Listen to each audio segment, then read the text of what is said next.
Hi, I'm Mark. And I'm Terry. And we're Escaping the Empty Nest. Hi, and welcome back. One question we had before visiting New York was not, are we going to visit Little Italy, but rather, which one? We were fortunate enough to have some friends that drove up from Philadelphia to spend time with us, so we had a ride available to take us to the one in the Bronx on Arthur Avenue. There isn't a direct subway access to Arthur Avenue. The closest you can get is the Fordham Road Station on the D line, and that's about a 3/4 mile walk. It's doable, but not knowing the neighborhood at all up there, we thought it would be safer to take a car. We bought cannolis from a couple places to compare them. Our cannoli shootout video is coming soon. And we got to try something that I'd been looking forward to forever. I had heard how amazing fresh mozzarella is from Italy, and the best way to eat it was wrapped in thin sliced prosciutto. We went into Casa della Mozzarella and bought the ingredients to have a little snack before dinner. It did not disappoint. The mozzarella was tangy, smooth, slightly sweet, and wrapping it in the salty but flavorful prosciutto was an experience I'll never forget. We walked around and saw the bakeries that made pastries. There were bakeries that made fresh breads, seafood markets, and all the restaurants. We decided to try Arthur Avenue Fiasco. I know that might seem like an odd name for a restaurant, but when we looked it up, the word fiasco means flask or the bottle of wine they put on your table at an Italian restaurant. The food was amazing. They were very accommodating to one of the members of our party that needed gluten-free options, and everyone really enjoyed their meals. If we had a week, we could have explored and found several places to eat, but we had to settle on one place, and Fiasco wound up being a very good choice.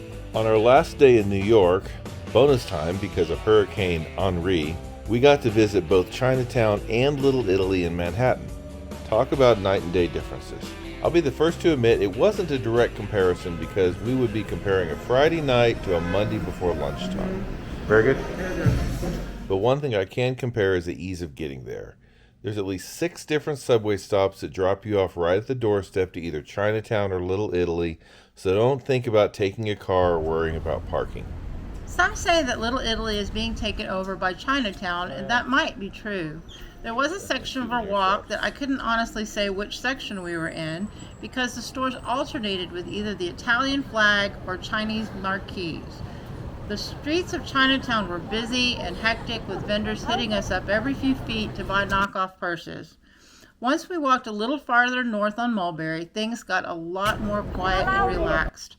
The old neighborhood was strung up with lights, and we wished we had taken the time to see it at night. I think that's going to be a must-do for our next trip.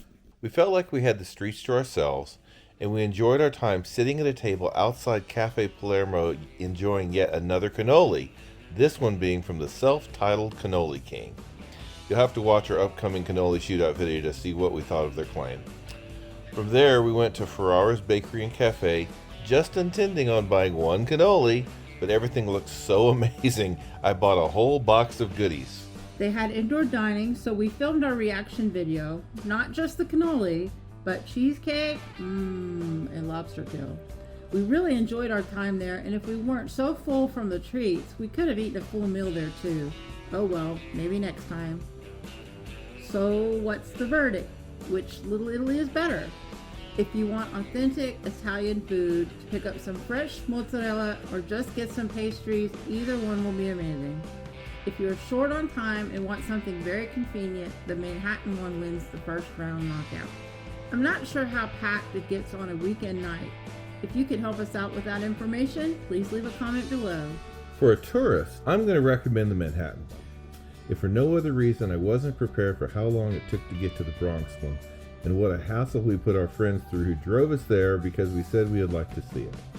Maybe the Arthur Avenue Little Italy is a little larger, it might be more authentic, but that doesn't mean it's the only one with amazing food. Honestly, I didn't take any walking around footage of the Arthur Avenue Little Italy, but that might have been just because I was enjoying time with our company and I just forgot. When we were on Mulberry, I just want to take photos of everything. It was such a nice, picturesque neighborhood. If you've enjoyed this comparison video, please leave us a like and a comment. It really does help the channel out.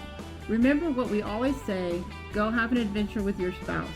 Thanks for watching and Bye for now.